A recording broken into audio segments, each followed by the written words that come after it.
Remember all the recent hack attacks we've reported on? Groups like Anonymous and LulzSec crashing the websites of the CIA, Sony, and PBS? According to a new report, that was just a nuisance compared to one massive series of cyber attacks targeting dozens of governments and companies around the world.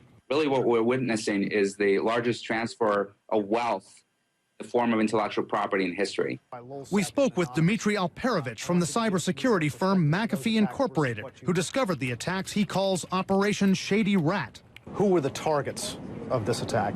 Every single industry you can imagine, from IT industries, energy industries, governments, nonprofits, the United Nations, the International Olympic Committee, the World Anti-Doping Agency, the Association of Southeast Asian States. Alperovich says 6 U.S. government agencies, a dozen defense contractors are among those that have had data stolen over the past 5 years. Data like information on summits, military secrets, other sensitive projects. A common method used, according to Alperovich, spear phishing. What's that? I spoke with Jay Bavisi, president of the firm EC Counsel that trains cybersecurity personnel from the Defense Department and elsewhere to think like hackers. Jay, Leo here is the bad guy. He's the hacker. He's spear phishing me. What does he do?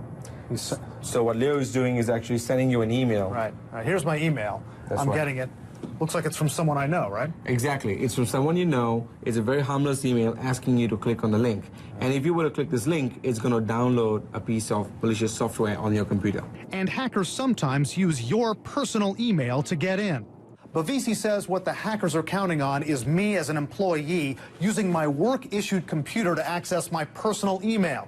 So if I do that, click on a link in an email from a hacker, download that malicious software, that means the hacker's onto my employer's network and can move around. The report's author says these attacks were so large and sophisticated they could only come from a government. He won't name one because he says he doesn't have hard evidence. I spoke with cyber espionage expert James Lewis. What government could have done this?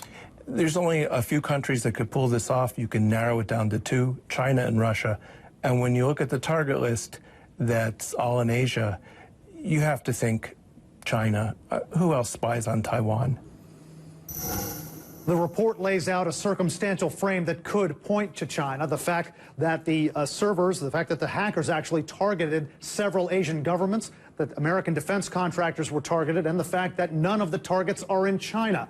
Contacted by CNN, an official at the Chinese embassy called that assertion unwarranted, irresponsible, an attempt to vilify China. He says China is actually itself often the victim of hacking and that it wants to work with other countries to prevent it. Wolf. But there is a way for these hackers to pretend it's coming from China, make it look like it's coming from China, but it's really not. There is a way to do that. Experts tell us that hackers from Russia possibly could take control of a server in China, make it look like it's all coming from China. The report says that there is a government doing this. The Russian embassy wouldn't respond to us.